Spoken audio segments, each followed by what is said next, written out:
terapkan untuk menjadi doktor yang berkaliber? Okay, sikap. Satu, saya rasa attitude sangat penting lah. This is the most important thing. Sebab doktor selalu tekan dekat doktor punya student pun, kalau you dapat result yang bagus, anugerah dekan ke, for flat pun, apa akhlak dan sikap tak ada, memang tak apa-apa bagus.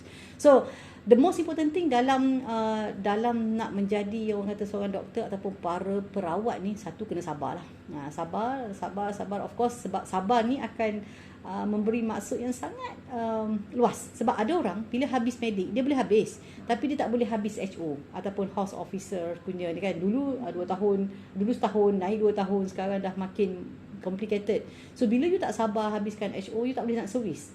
So sabar tu memang kena lah, sebab cabaran. Of course lah kan, bila you berkahwin, of course bila ada anak demam, dan you tak boleh nak cuti. So semua tu cabaran. Dan yang kedua, cabaran yang saya nampak sekarang adalah tension ataupun tekanan daripada senior-senior yang atas, yang menyebabkan ramai yang junior, yang terbaru doktor tengok, ramai yang quit, ramai yang bila habis medik, tapi bila habis medik you tak buat HO, which is macam bukanlah, which is no point lah, sebab you tak boleh nak practice, you takkan dapat full cert.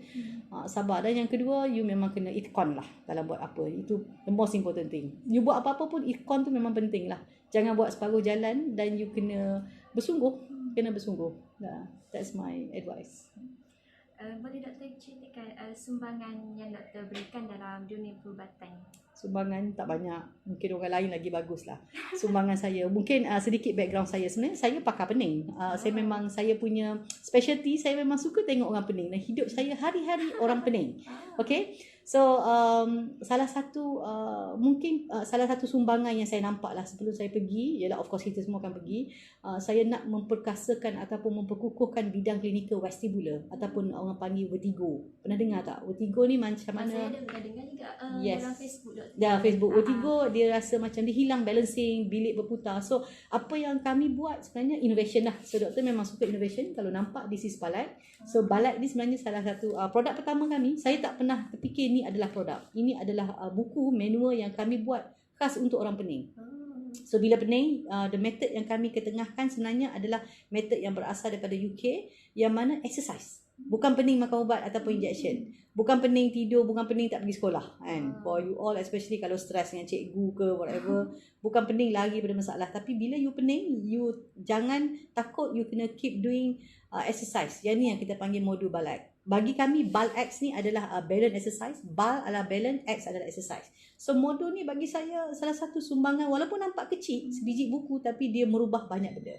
Merubah hidup banyak orang. Contoh, saya pernah ada pasien pening 8 tahun, 10 tahun, merata pergi habis duit tabung haji dan sebagainya. Tetapi at the end, bila kita bagi dia diagnosa yang tepat dan kita cadangkan dia buat latihan ni, Alhamdulillah. So mungkin walaupun tak besar, itu adalah sumbangan kami. Mengenengahkan terapi BAL-X ataupun exercise untuk hilang pening tanpa penggunaan ataupun kebergantungan pada ubat-ubatan. Okay. Boleh doktor memberi nasihat dan harapan bagi golongan muda yang mencuburi diri dalam bidang perubatan ini? Okay, nasihat untuk you all ada kat luar sana.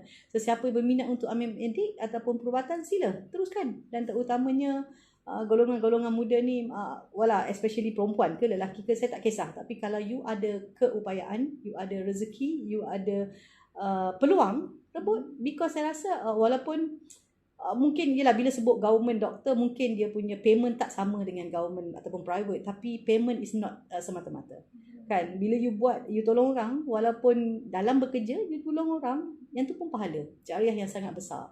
Maksudnya bagi doktor, bekerja sebagai clinician ni, you akan dapat 2 in 1 kalau you betulkan niat lah. Of course, betulkan niat, memang bantu kerana Allah, maksudnya you dapat pahala dan you dapat duit. So jangan you fikir buat benda nak pilih career sebab duit je. It is very hard to say.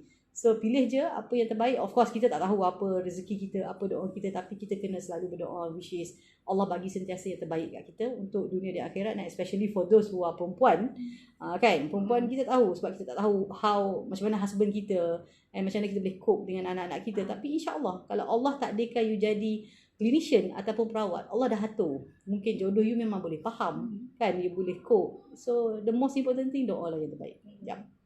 InsyaAllah. Jadi doktor tak pernah, maknanya kan doktor kan pakar pening kan, tak adalah kan guna perubatan moden macam tu? Guna, tak ada. Kita ada banyak jenis. Pening ni banyak jenis. Okay. Ada yang memerlukan ubat. Pernah dengar tak masa migraine? Ada. Tapi kita bagi proper. Ada salah satu tu penyakit pening ni disebab dia panggil nama dia BPPV. Benign Paroxysmal Positional Vertigo. Kalau you boleh nampak dia macam ada biji-biji dalam gegelung. Ada biji-biji dalam gegelung ni. Jadi teknik kita masukkan balik biji dalam kantong tu dengan teknik pusing-pusing kepala je. It's a very simple. Maksudnya tak perlu ubat, tak perlu operation. So maksudnya kalau nak lagi faham, sebenarnya modul keseimbangan badan yang kami ciptakan, tim kami, bukan doktor seorang, adalah macam salah satu teknik. Kita pun ada tarian tarian hilang pening. Daripada you duduk berzumba, duduk Korea dance yang macam-macam tu, baik you buat tarian balance. Tarian balance ni at the end you boleh persiapan diri, sebab kita pun makin tua, makin berumur, so you boleh persiapkan diri untuk tingkatkan you punya tahap keseimbangan badan. Ya. Boleh doktor ceritakan pengalaman dalam menggunakan teknologi moden? Teknologi moden, of course we still cooperate. Teknologi moden memang doktor tak pertikaikan lah. Of course setengah ubat-ubatan masih perlu, dan juga dalam kita nak uji ataupun nak kesan punca penyakit, kita still menggunakan teknologi moden.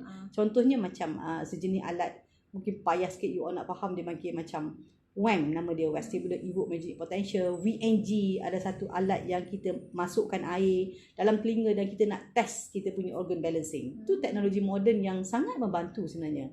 Maksudnya incorporation ataupun orang kata gabungan teknologi moden dengan lama ni is a very important. Tetapi the last point yang doktor nak bagi kat sini dari segi teknik perubatan, bila kita sebagai perawat, you need to offer the best and optimum management. Contoh nak bagi faham, kalau sebelum ni pening, kalau you pening, you pergi klinik, cucuk injection ubat. And then patient tu akan berputar-putar dalam cycle yang sama walaupun 10 tahun, 8 tahun. Sebab you tak cure the optimum one. Tapi bila you bagi exercise, dia akan kurang ambil ubat. And mungkin at the end, mungkin setahun sekali pun dia ambil ubat. Nampak tak? Bila kita offer perubatan yang betul, teknik yang betul, dia akan, bukan nak kata kita boleh tolak teknologi moden, bukan. Tapi bila kita offer, so kita akan elakkan pesakit daripada berlarutan dalam situasi yang pening, dalam situasi yang hilang keseimbangan badan dengan terlalu bergantung pada ubat-ubatan. Ya. Okay, hanya tu je. Okay, itu je soalan. Alright. Terima kasih doktor. Welcome. Alright, thank you so much. Daripada sekolah mana? Aku bagian satu ni. Bagian satu, ya. Alright.